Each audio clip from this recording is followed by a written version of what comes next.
also likes the pocket square or pocket rectangle that Jill is working on this morning. And Jill, earlier I said you may have found a new hobby, but I think you found a second job because you're starting to get orders. Yeah, starting to get orders online. Yeah, the pocket squares are proving to be popular on Twitter. So yes, this is what I'm making for Ted Henley. Was up for the challenge in Stash Lounge here. Veronica has been helping me navigate. I think it's looking pretty good. What do you think? I think you're doing a fantastic job. Thank you. This might be the bulkiest pocket square ever in Ted Henley's pocket. He might have to fold it in half. Yeah, that's bulky. It might be a scarf. All right, so let's talk a little bit about some of the new trends that we're seeing in knitting. Now, you were calling this the best thing for knitters since sliced bread. Well, the biggest new trend in knitting that's super important is Ravelry.com. Okay. This website is the bomb. It's what you do is you can look up patterns. You can use search filters, and it has tens of thousands of free knitting and crochet patterns that are fully searchable with photos, with reviews from users. It's kind of like the new knitting universe. Really? It's amazing. The new knitting universe, and it's free. It's free. You have to sign up. You have to log in. They don't contact you. They don't send you any information. I don't understand why their knitting utopia exists, but it does.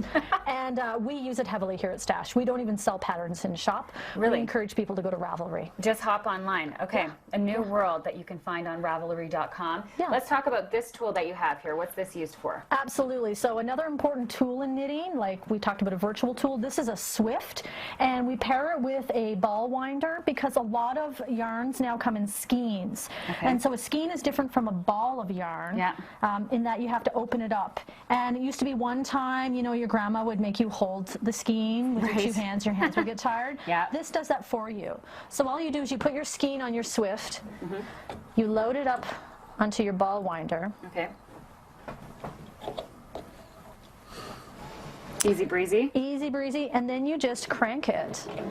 To make it into a ball? Yeah, and then it's going to be a usable ball over here on the ball winder. Okay, fantastic. Yeah, and that's...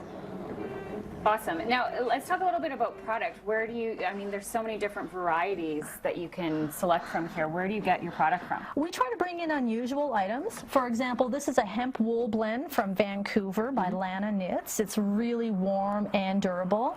This is an organic silk cotton blend from down in the States from the Fiber Company, a beautiful little indie company. I try to bring in a lot of indie yarns. This is hand-dyed Polworth silk and wool by Indigo Dragonfly in Ontario. Beautiful. This is fun. This is fun. This is a thick and thin with puffs. It's called Mo Puffs, and this is lime and neon. What would you make with that? You would make things like a scarf or a hat out of it. All you'd have to do is cast on 6 stitches. You're doing 10. With this, you would do 6. Okay, fantastic. And this one here is Spud and Chloe, which is a beautiful line from down in the States. Fantastic. I've been really excited about the pocket square, but we're making something even more exciting in the next segment, you guys. The pom-pom. Pom-pom? I do not want a pom-pom on my pocket square. I want him to have a pom-pom on his pocket square. That would be highly controversial.